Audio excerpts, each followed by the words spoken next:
Peut-on comparer la loi musulmane et la loi chrétienne? La façon d'obéir à Dieu dans l'islam et dans le christianisme. On en connaît les manifestations extérieures de cette identité religieuse, dans l'islam en particulier par rapport au christianisme. Mais pour vraiment répondre à cette question, il faut s'interroger sur ce qu'est réellement l'obéissance dans chacune des religions. Alors d'abord, dans l'islam. Dans l'islam, nous avons ce livre qui descend du ciel, ce Coran, que Dieu donne aux hommes, cette révélation par laquelle Dieu donne à chacun une norme et une voie à suivre, voilà, une loi.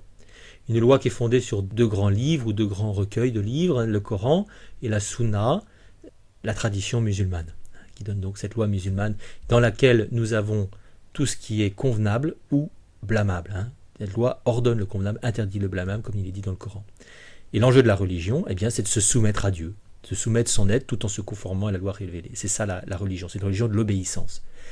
Ça veut dire qu'en toute logique, il n'appartient pas aux croyants ou à une croyante, quand Dieu a décidé quelque chose, d'avoir le choix. Il s'agit d'obéir. Et en toute rigueur, même pas d'y réfléchir, à la limite. Comme cet autre verset le dit également, la seule parole des véritables croyants, c'est « nous avons entendu et nous obéissons ». Obéir. Ça veut dire aussi que la loi de Dieu, elle précède tout code civil, toute loi des hommes. Et elle doit au minimum l'orienter, car elle est au-dessus. L'enjeu de l'obéissance à Dieu dans l'islam, c'est la rétribution, d'être sauvé ou de ne pas être sauvé, d'aller au ciel ou en enfer, puni ou bien récompensé du mal qu'on aura fait. Alors concrètement, cette loi comporte d'abord 5 grands préceptes qu'on appelle aussi les piliers. Le premier pilier, c'est la profession de foi musulmane, la shahada. J'atteste qu'il n'y a pas de divinité en dehors de Dieu et que Mohammed est l'envoyé de Dieu. Ensuite, il y a la prière, 5 fois par jour, qui est très codifiée, dans ses rites, dans ses gestes, dans ses horaires, de préférence communautaire. Il y a la zakat, l'aumône légale, qui est fondamentalement au profit de la communauté musulmane. Il y a le jeûne du ramadan, une fois par an, pendant ce mois du ramadan. Toute la journée, on ne mange pas, on ne boit pas, on n'a pas de relations sexuelles à l'intérieur des couples. Et puis, le pèlerinage à la Mecque, au moins une fois dans sa vie, si on n'en est pas empêché. À cela, il faudrait rajouter un précepte communautaire fondamental, qui est le djihad, qui consiste à lutter dans le chemin de Dieu, qui peut être interprété de manière très spirituelle ou pas du tout, selon ce qu'on peut constater encore aujourd'hui.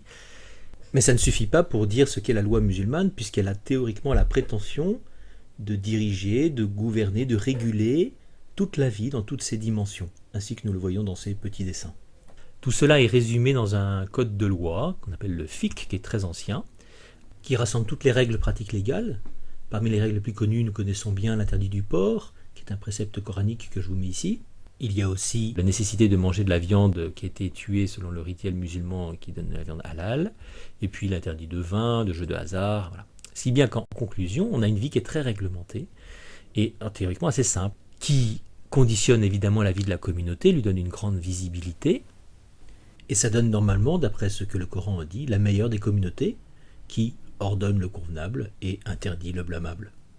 Petite précision finale, les croyants et les croyantes sont alliés les uns des autres, c'est-à-dire qu'ils ont une responsabilité dans l'obéissance des autres dans la communauté. Et c'est ce qui explique que certains châtiments, pour les fautes graves, peuvent être infligés sur la terre par la communauté elle-même, parfois jusqu'à la mort, dans certains pays, comme l'abandon de la foi, c'est-à-dire l'apostasie.